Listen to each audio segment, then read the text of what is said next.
In the second week of the course, you got a good sense for how rational actor perspectives and organizational process perspectives differed. Those theories nicely corresponded with Jim March's notions of decisions by the logic of consequence and decisions by the logic of appropriateness. On the one hand, you had evaluations of judgments on the basis of consequences, on the other of matching, appropriateness of matching.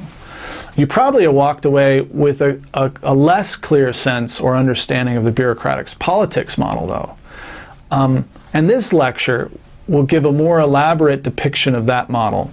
It will focus on the core process of exchange and coalition formation.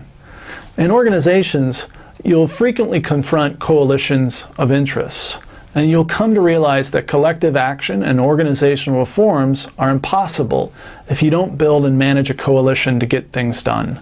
Therefore, this is the theory lecture of week 3, and it concerns coalition formation. To this point, we've covered 3 theories, and each one has certain shortcomings. For example, the rational actor view assumes people have the same goal, and that's seldom the case. Also, many people are not motivated by the consequences of their actions. This leads us to organizational process or rule-following views, but this perspective fails to take into account how peripheral organizations can matter and how many of the routines being suggested and enacted have parochial interests behind them. There's politics and change, and rule-following is too static and path-dependent to catch that. So finally, we have the bureaucratic politics model. And here we see more nitty-gritty politics driving decision coalitions. But we didn't get too deeply into how interests are negotiated and collective decisions are reached last time. So this week, we'll concentrate more on this final and third theory. This week, we will spend a good deal of time elaborating and explaining how coalitions can be managed. We'll zone in on coalition dynamics and its core process of exchange and negotiation. So, let's start with something very simple. What are some examples of coalitions? The most common examples are those of political and international coalitions. For example, in Chile, there are many political parties as shown in the diagram of circles in the figure next to me. Some of the parties find mutual interest and gain from working together, so they form a political coalition, like the Coalition for Change, which are all the blue-colored circles here.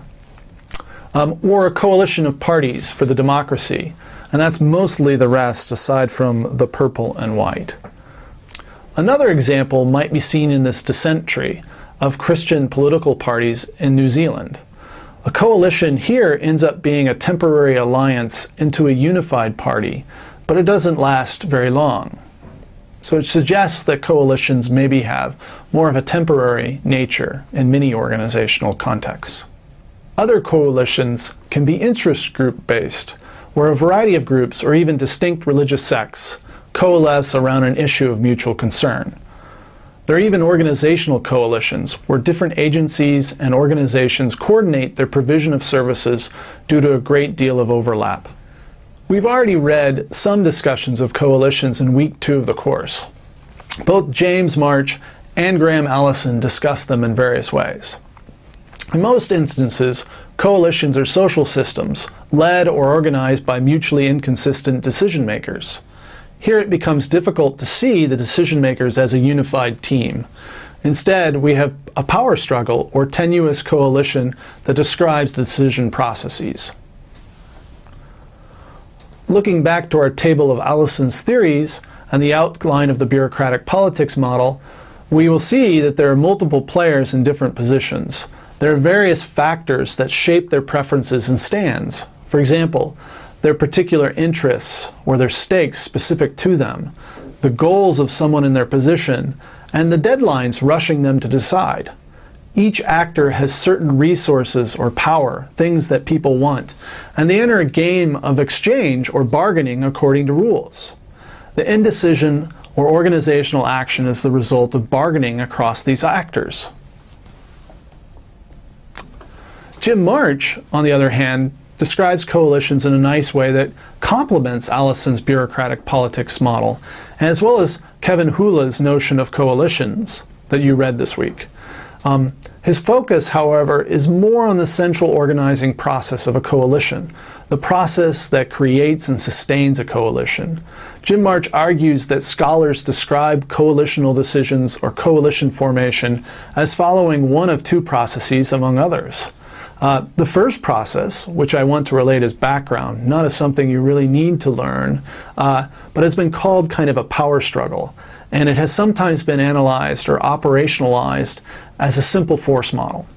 A force model is an extension of the expected utility calculations we did for individuals last week, except this time we have multiple actors with different preferences or different values placed on the outcome.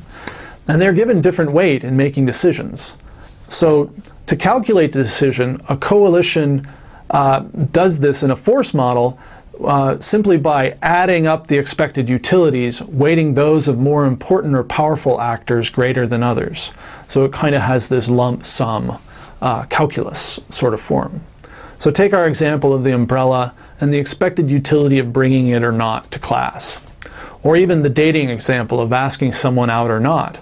If we calculate that for each of us, all of us as a group, and then weight our score by the relative power we have to each other, then we add everyone up, then we should have our collective decision, right?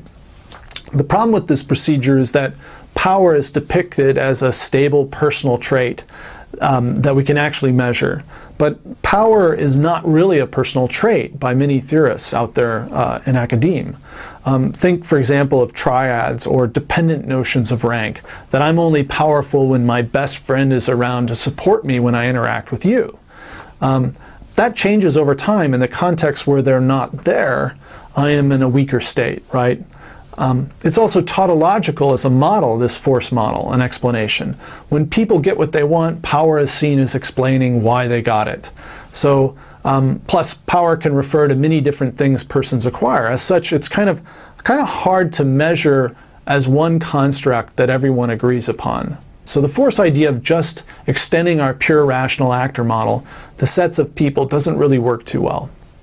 A better way to study power struggles is through exchange models, or at least this is what Jim March is arguing in his text that you had to read this week. Here, collective choices are produced by voluntary exchanges, so trading and bargaining. This is the central organizing process of Allison's bureaucratic politics model, as well as Kevin Hula's incentives theory, or what you and I are just going to call coalition depictions. The process of exchange is relatively simple. Every actor enters into a voluntary exchange relation regulated by rules. And this is essentially Allison's rules of the game that you saw in the bureaucratic politics model.